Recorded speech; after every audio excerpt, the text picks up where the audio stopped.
Hello everyone, this is Shri Abhishek Awasthi from E filings and जैसा कि आप सभी लोग जानते हैं, पीएमईजीपी का ऑफिशियल और नया पोर्टल आप लोगों के सामने आ चुका है। सर, सारी चीज़ें हम लोग डिटेल में समझेंगे, किस तरीके से हमको एलिजिबिलिटी क्राइटेरिया चेक करना है, क्या-क्या चेंजेस आए हैं, क्या-क्या यहाँ पे हमको बदलाव देखने को मिलेंगे, किस तरीके से हमको अपनी एप्लीकेशन एप्रोप्रिएट मैनर में फ़ाइल करना है, एप्लीकेशन फ़ाइल करते टाइम कहाँ पे आपको दिक्कतें आ सकती है, वो भी चीज़ डिस्कस करूँगा। सर, डिटेल प्रोजेक्ट रिपोर्ट किस तरीके से बनाते हैं, वो भी समझा के चलूँगा। कंप्लीट वीडियो रहने वाली है, आप लोगों को कहीं भी जाने की ज़रूरत नहीं पड़ेगी। ठीक है सर? सबसे पहले मैं बात कर लेता हूँ अफ़वाह की। सर, एक अफ़वाह थी, अफ़वाह नहीं थी एक्चुअली, वो फैक्ट के ऊपर ही बेस्ड थी। ठीक है? जो लास्ट एक्सटेंशन की नोटिफ़िकेशन थी रिगार्डिंग द पीएमजीपी, उसमें ये कहा गया था कि आपकी पीएमईजीपी की स्कीम एक्सटेंड करके 5 साल बढ़ाकर, जिसकी लास्ट डेट आपकी एंड हो रही थी 31st ऑफ मार्च 2026 से। बट मैं सरप्राइज़ जब हुआ, जब वहाँ पर 10th ऑफ अप्रैल को भी एप्लीकेशन रिसीव हो रही थी और पीएमईजीपी का जो पुराना वाला पोर्टल था, वो वहाँ पे एप्रोप्रिएट मैनर में same as it is work कर रहा था। मैंने वहाँ पे टेलीफ़ोनिक कन्फर्मेशन करी, जो भी केवीआईसी का ऑफ़िशियल नंबर था उसके ऊपर कॉल करके। उन्होंने बोला, सर इसके रिगार्डिंग कोई भी अभी हमको ऐसी नोटिफ़िकेशन नहीं मिली है, जिससे हम लोग ये मान सकें कि ये वाली स्कीम डिसकंटिन्यू हो चुकी है। उनका सिंपल सा मानना ये था कि अभी ये वाली स्कीम आपकी एज़ इट इज़ चल रही है। ठीक है सर? इसके रिगार्डिंग बजट में यहाँ पे प्रोवाइड किया गया नया बजट। अब एक बात बताओ, कोई भी स्कीम को अगर यहाँ पे डिसकंटिन्यू किया जा रहा है तो उसके रिगार्डिंग बजट में उसका बजट एलोकेशन करने का मतलब क्या है? बहुत ही सिंपल सी बात है। मैं आपको विद फैक्ट सारी चीजें समझा रहा हूँ। यहाँ पे आप पीएमजीपी सर्च करोगे, पॉइंट नंबर 138 में आप यहाँ पे देख पा रहे होगे, पीएमईजीपी स्कीम के अंदर जो बजट एस्टिमेट आपका 2026-27 में रहने वाला है, वो आपका 4500 करोड़ यहाँ पर रहने वाला है। ठीक है सर, हम लोगों को ये चीज़ समझ में आ चुकी है। मैं आपको एक और फैक्ट यहाँ पे दिखाना चाहता हूँ। ठीक है? यहाँ पे आप लोग प्रेस रिलीज़ पे आओगे। सर, ये प्रेस रिलीज़ कब की, आप वो भी बता दो। ये प्रेस रिलीज़ आपकी 11th ऑफ मार्च 2026 की है, आपको ऑफिशियल पोर्टल पे ये देखने को मिल जाएगी। ठीक है? यहाँ पर भी पीएमजीपी के बारे में बोला गया, और क्या बोला गया मैं आपको दिखा देता हूँ।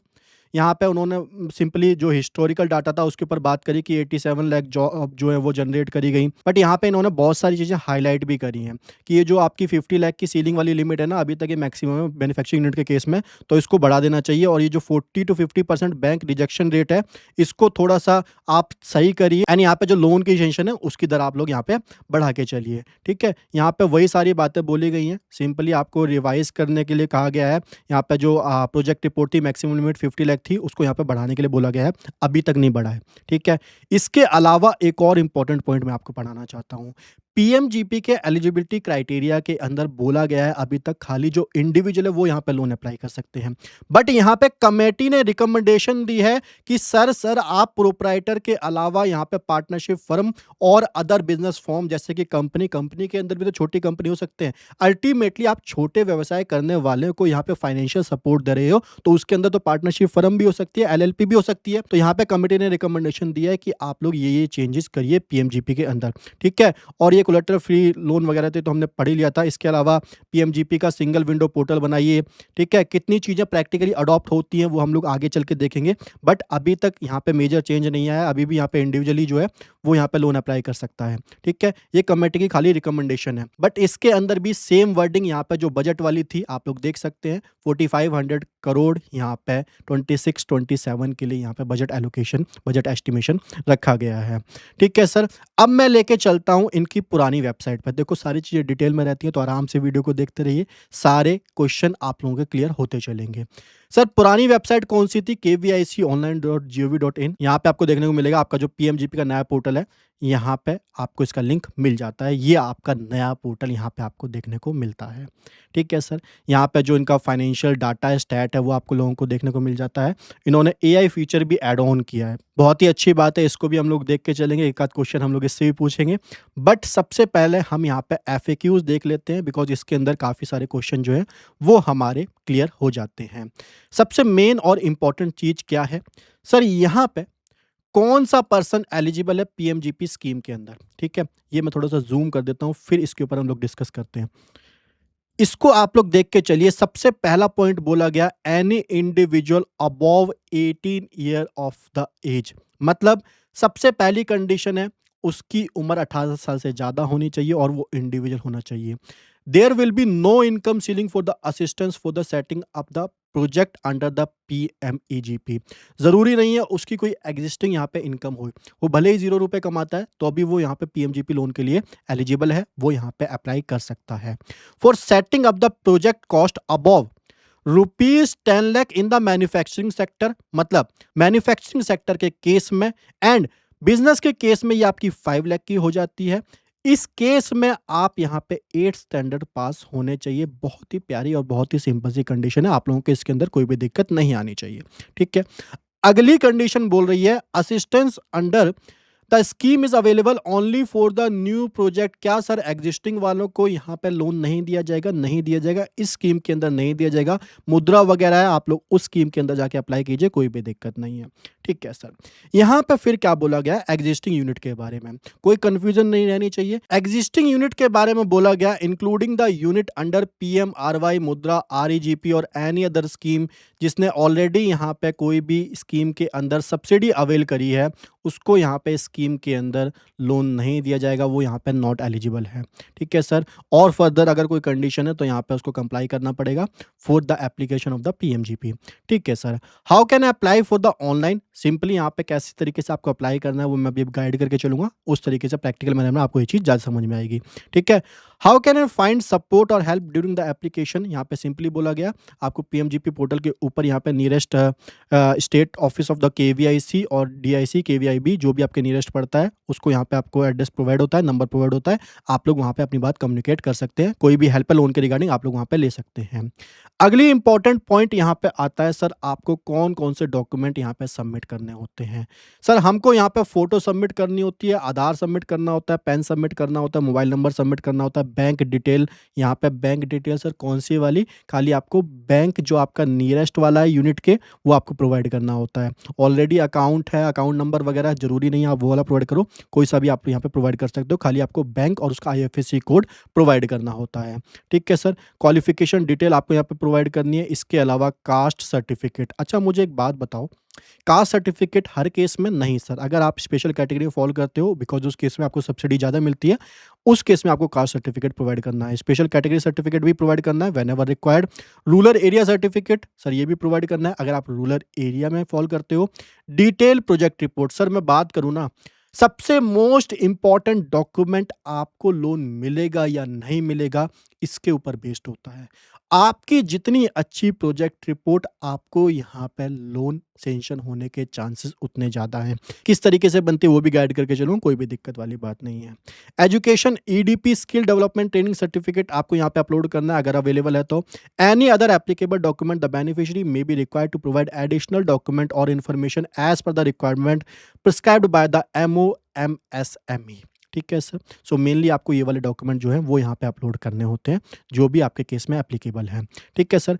पॉइंट नंबर 7 की बात करूं, व्हाट इज अ डीपीआर? इसको भी आप लोग समझ लीजिए। DPR is a outline of your business including cost, operational strategies and financial projection which is essential for the loan approval. इन्होंने भी बोल दिया ये सर बहुत ही ज़्यादा एसेंशियल है आपके लोन अप्रूवल के लिए। सैंपल डीपीआर आपको यहाँ पे प्रोवाइड है पीएमजीपी के पोर्टल पे, आप अपना प्रोजेक्ट रिपोर्ट उस हिसाब से बना सकते हैं। What is a margin money? Margin money में बात करूँ ये सब्सिडी होती है आपकी। ठीक है। सब्सिडी का 3 ईयर का लॉक इन पीरियड होता है, उसके बाद आपके लोन से आपके जो प्रिंसिपल आउटस्टैंडिंग है उससे यहाँ पे एडजस्ट कर दिया जाता है। ठीक है सर। इसके अलावा मैं बात करूँ यहाँ पे मार्जिन मनी के केस में आपको और यहाँ पे क्या देखना होता है, ध्यान से सुनना इस बात को। यहाँ पे आपको 2 चीज़ें बताई गई सर। 2 चीज़ें कौन सी है? पहला कॉलम है यहाँ पे बेनिफिशियरी का मिनिमम कंट्रीब्यूशन कितना रहेगा, दूसरा है यहाँ पे सब्सिडी कितनी रहेगी। अगर आप यहाँ पे जनरल कैटेगरी से फॉल करते हो तो आपको यहाँ पे मिनिमम 10% ओन कंट्रीब्यूशन बिजनेस के अंदर लगाना होगा। बात क्लियर है? हाँ जी सर क्लियर है। अगर यहाँ पे आप जनरल कैटेगरी से हो और आप यहाँ पे अर्बन अर्बन मतलब दिल्ली जैसे शहर में रहते हो तो यहाँ पे आपको 15% सब्सिडी अलाउ करी जाएगी। ठीक है सर। अगर आप यहाँ पे जनरल कैटेगरी से हो एंड यहाँ पे आप रूरल एरिया में फॉल करते हो तो आपको यहाँ पे 25% मतलब अप टू 25% सब्सिडी एलोकेट करी जाएगी। बात समझ में आई? ये वाले कॉलम ये वाली रो समझ में आई? ठीक है सर। अब हम लोग दूसरी रो में चलते हैं। अगर आप फ़ॉल करते हो स्पेशल कैटेगरी के अंदर, सर स्पेशल कैटेगरी कौन-सी है? SC, ST, OBC, minorities, women, ex serviceman, transgender, differently able, north east religion, aspirant district, hill and border area. अगर आप ये वाले पर्सन हो तो आपको यहाँ पे 5% मिनिमम कंट्रीब्यूशन करना पड़ेगा। ठीक है सर। हम लोग बात करें सब्सिडी की, अगर ये वाले पर्सन अर्बन एरिया में है तो यहाँ पे 25% सब्सिडी अलाउ करी जाएगी। अगर ये वाले पर्सन रूरल एरिया में है तो यहाँ पे 35%, जो कि पीएमजीपी में बोला जाता है कि आपको अप टू 35% सब्सिडी यहाँ पे अलाउ करी जाएगी। बात सिंपल सी समझ में आई? यस या नो? ठीक है सर। इतने इंपॉर्टेंट पॉइंट थे, इतने मैंने आपको एफएक्यूज पढ़वा दिए हैं। अब हम लोग चलते हैं किस तरीके से हमको यहाँ पे अप्लाई करना है पीएमजीपी लोन। आपको यहाँ पे एप्लीकेशन के ऊपर आना है, ऑनलाइन एप्लीकेशन के ऊपर आ जाना है। सर नई-नई चीज़ें देखने को मिल रही हैं, बिकॉज़ पुरानी वीडियो आप लोग मेरी देखते होगे तो उसके अंदर हम लोगों ने काफ़ी डिटेल में समझा है, बट आप लोग पर्टिकुलर्स देखोगे तो कोई भी चेंज नहीं है। ठीक है? जो इंटरफेस है वही इन्होंने चेंज किया है और इंटरफेस की वजह से इन्होंने कुछ चीज़ें छोड़ भी दी हैं। इनकी गलतियाँ अभी हम लोग साथ में डिस्कस करेंगे, इनकी गलतियाँ कहाँ पर आ रही हैं। ठीक है? कई सारे लोग तो वीडियो भी बना देते हैं, सर यहाँ पे ना आप वो डालोगे तो वो हो जाएगा, बट वो हो ही नहीं रहा है। वो एक्चुअल में हो ही नहीं रहा है और इनकी जो वेबसाइट है उनकी एरर है। ये मैं प्रैक्टिकली भी आपको दिखा के चलूँगा। ठीक है? कोई भी दिक्कत वाली बात नहीं आएगी यहाँ पे। सबसे पहले आपसे क्या माँग रहा है सर? आधार नंबर माँग रहा है और आधार नंबर आपको यहाँ पे वैलिडेट भी करना है ओटीपी के थ्रू। ठीक है सर, मैं यहाँ पे आधार नंबर डाल देता हूँ। ठीक है? इसको यहाँ पे वैलिडेट कर देता हूँ। यहाँ पे आपको इसके ऊपर टिक करना है। ठीक है? अब आपको यहाँ पे आधार ओटीपी डालना है। सो हमने यहाँ पे ओटीपी डाल दिया, अब हम इसको सबमिट कर देते हैं।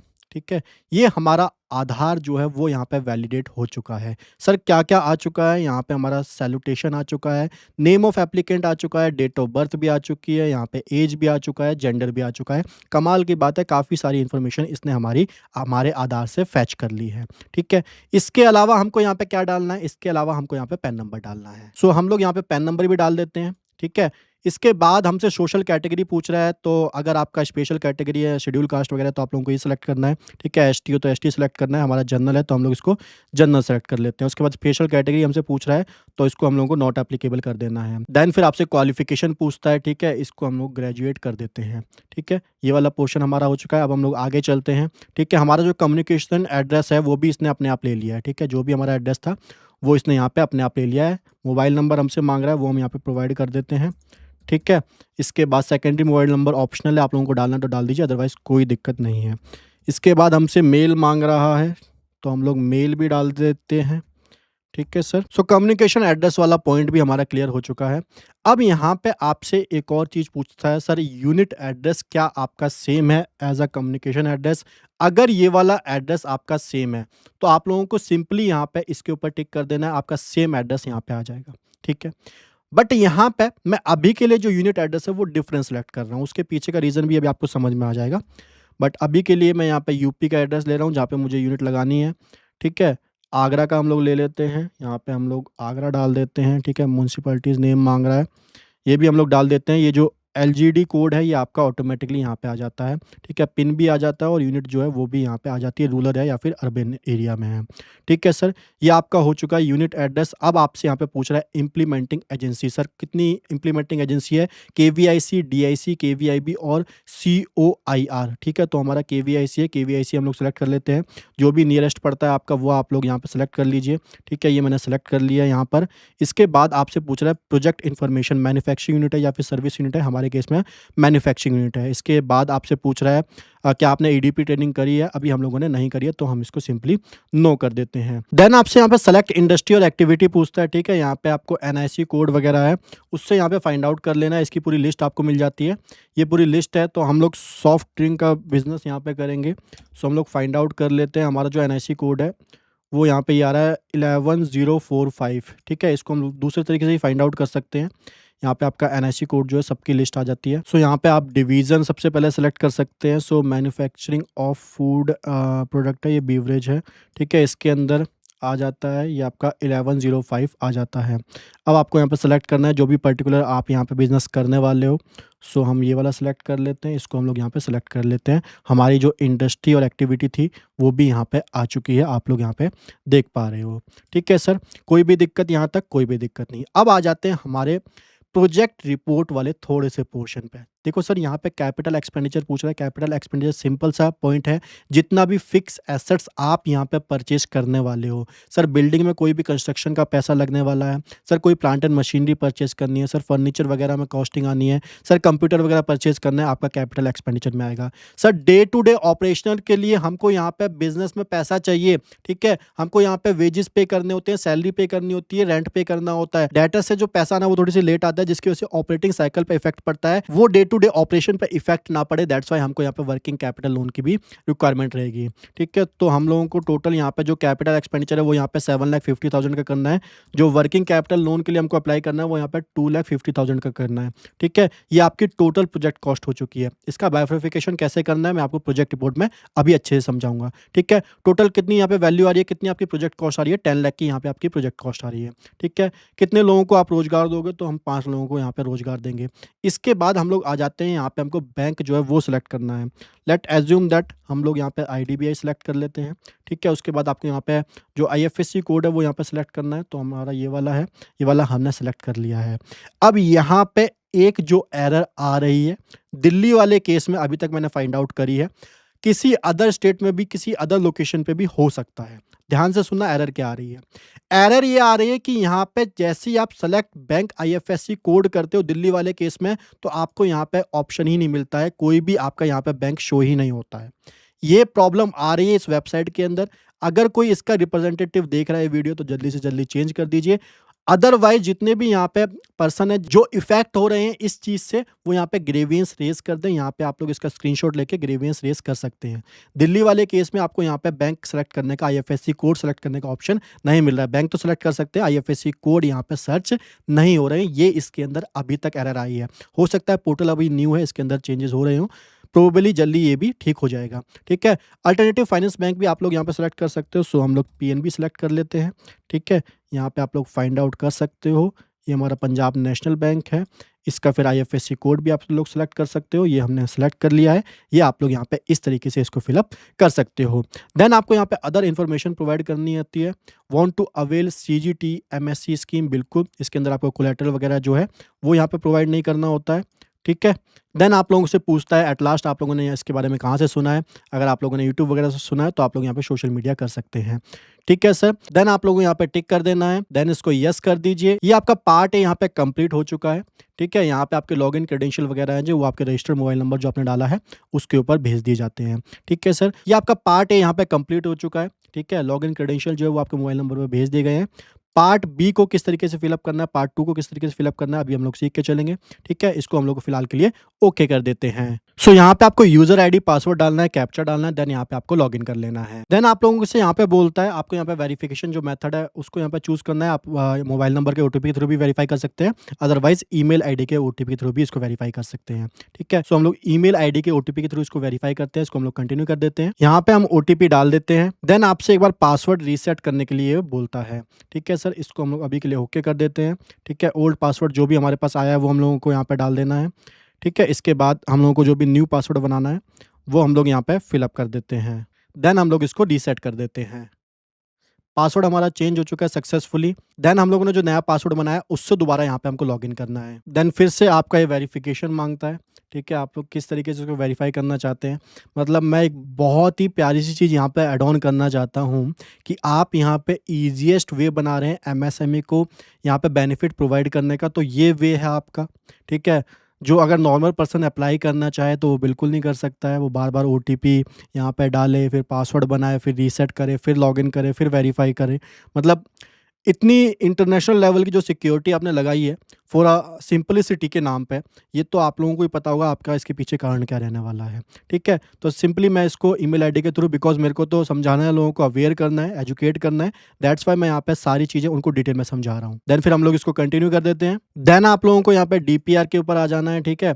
डीपीआर इनका जो फॉर्मेट है पहले अलग से था एक्सेल वाले में, इन्होंने अब वेबसाइट में उसको इनकॉर्पोरेट करने की कोशिश करी है और मैं बात करूँ सेम एज़ इट इज़ रखा गया है। यहाँ पे आपको डिटेल प्रोवाइड करनी है मशीनरी की, ठीक है?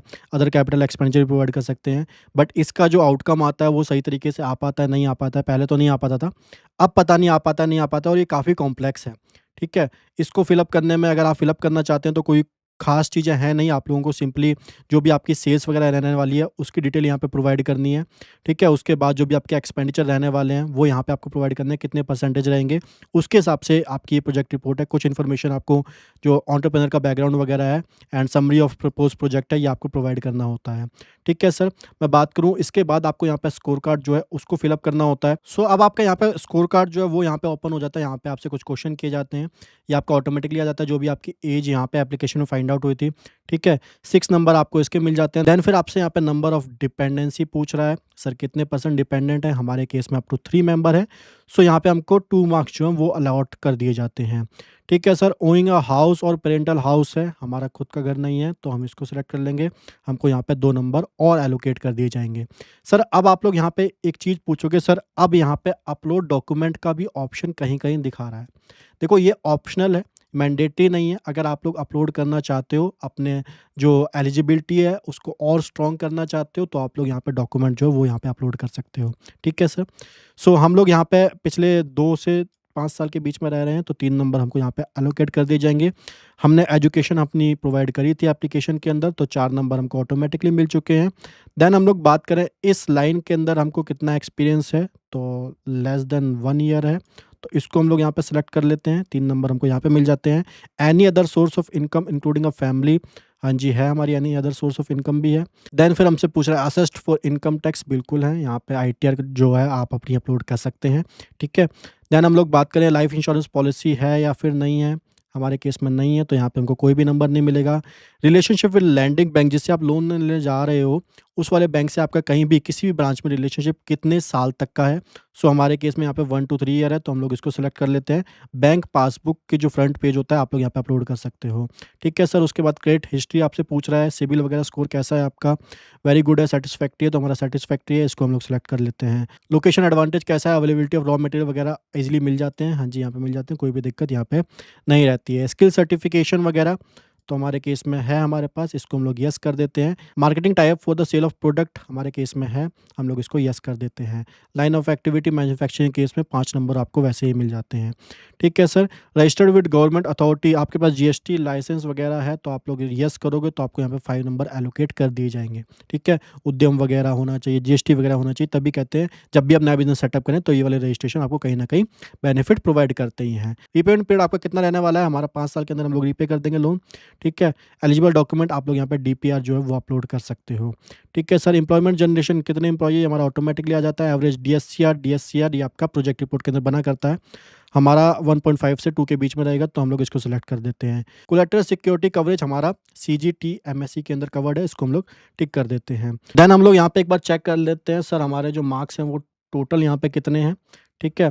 सो यहाँ पे हमारे 67 आ रहे हैं, मोर देन 60 आपके यहाँ पे अच्छे माने जाते हैं, ठीक है सर। तो यहाँ पे आप लोग पास हो चुके हो, इसके बाद आप लोगों को इसको सेव कर देना है। अब आप लोग यहाँ पे देख पा रहे होगे आपके एप्लीकेशन वाला पॉइंट, डीपीआर वाला पॉइंट एंड स्कोर कार्ड वाला पॉइंट ग्रीन हो चुका है। सर डीपीआर तुमने फिलअप नहीं करी, मैं वही कह रहा था, डीपीआर का आपको एक तरह से फॉर्मेट यहाँ पे वेबसाइट में इंक्लूड कर दिया है। आप लोग उसको बनाना चाहते हो, उसका पीडीएफ निकाल सकते हो, देन फिर आपको यहाँ पे अपलोड करना ही करना होगा, ठीक है। अलग से आप बनाना चाहते हो, आप लोग हमसे प्रोजेक्ट रिपोर्ट बनवाना चाहते हो, आप वो भी बनवा सकते हो। किस तरीके से हम लोग प्रोजेक्ट रिपोर्ट बनाते हैं वो दिखा देता हूँ पहले आपको, ठीक है। उसके बाद हम लोग इस वाले चैप्टर पर दोबारा आएंगे। सो हमारा जो फॉर्मेट है वो ये वाला रहा करता है, ठीक है। ये हमारा पूरा फॉर्मेट रहा करता है। आप लोग अगर प्रोजेक्ट रिपोर्ट बनाना सीखना चाहते हैं किस तरीके से बनाई जाती है, तो हमारा कोर्स भी अवेलेबल है, आप लोग उसमें भी एनरोल कर सकते हैं। बट अभी के लिए मैं आपको पूरा यहाँ पे समराइज वे में समझा देता हूँ।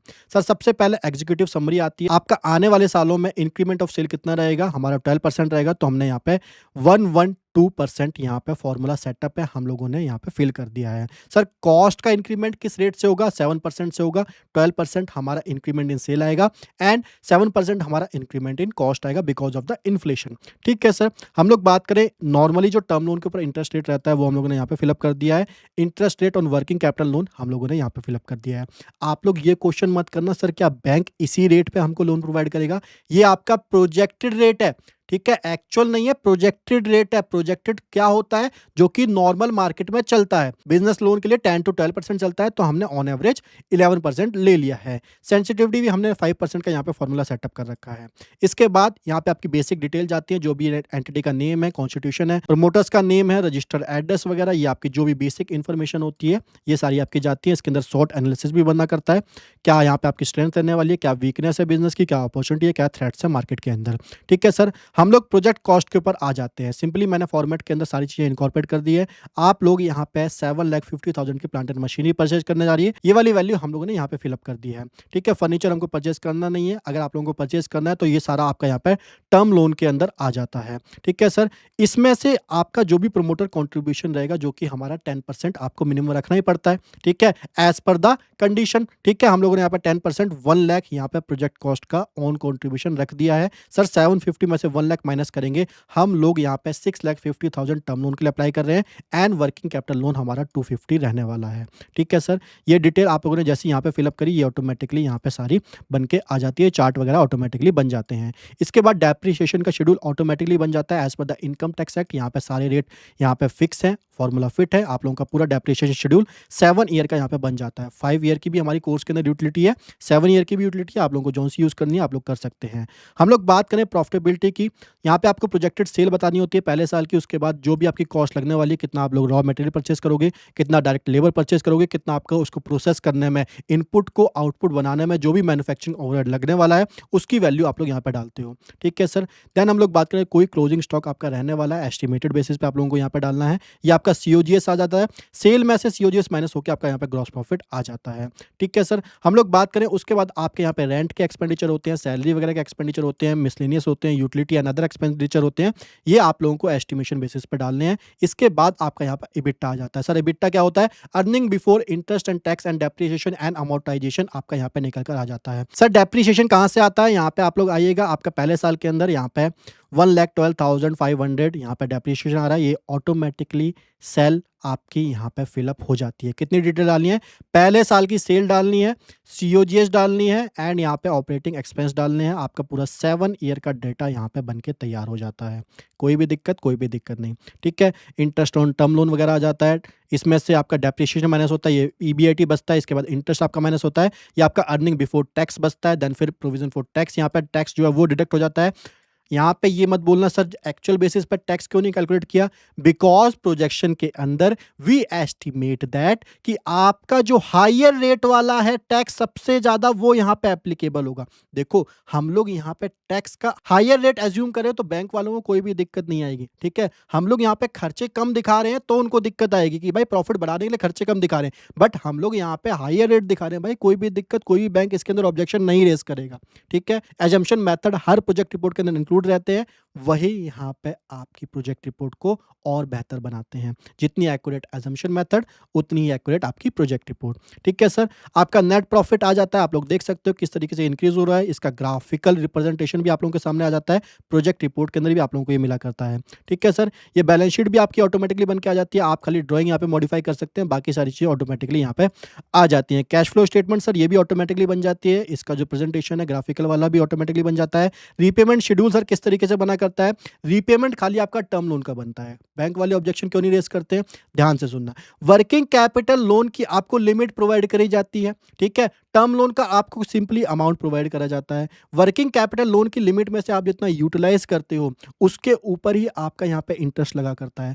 टर्म लोन का रीपेमेंट आपके दूसरे तरीके से होता है, इसका फिक्स ईएमआई वगैरह बनती है, उसकी आप रीपेमेंट करते हो। बात समझ में आई? Yes no? ठीक है सर? हम लोग बात करें इंपॉर्टेंट रेशियो की, करंट रेशियो आपको मिलता है प्रोजेक्ट रिपोर्ट के अंदर, इबिटा रेशियो, डीएससीआर रेशियो भी आता है जो आपको स्कोर कार्ड के अंदर डालना होता है। ठीक है? सो जितनी भी रेलिवेंट इन्फॉर्मेशन आपको चाहिए होती है वो आप लोगों को यहाँ पे मिल जाती है। सेंसिटिविटी एनालिसिस की बात करें सर, जरूरी नहीं है कि जो हमारी ग्रोथ है, जो हमारी एस्टिमेशन है वो एक्यूरेट ही रहे। दैट्स वाई हम लोगों ने एक और फॉर्मेट इसके अंदर इंक्लूड कर रखा है कि 5% हमारा यहाँ पे रेवेन्यू ग्रोथ भी हो सकता है, मतलब जो हमने एस्टिमेट किया उससे 5% ऊपर भी जा सकता है, जो हमने एस्टिमेट किया वो उसका 5% नीचे भी जा सकता है। आप लोग देख सकते हो यहाँ पे ईबीटी के ऊपर क्या इंपैक्ट पड़ेगा, दोनों केस में हम लोगों ने उसको भी प्रेजेंट कर रखा है। ठीक है सर? एमपीबीएफ की कैलकुलेशन आपके किसके रिगार्डिंग होती है? ये आपकी टंडन कमेटी के रिगार्डिंग होती है, जो आपका मेथड नंबर 2 होता है उसके हिसाब से यहाँ पे निकाला गया है। यही यहाँ पे बैंक को सबसे यूजफुल लगता है, ये आपका वर्किंग कैपिटल लोन के केस में काम में आता है। ठीक है सर? जितने भी आपके असम्पशन मेथड है, डेप्रिसिएशन पॉलिसी कौन-सी फॉलो करी गई है, फाइनेंशियल असम्पशन है,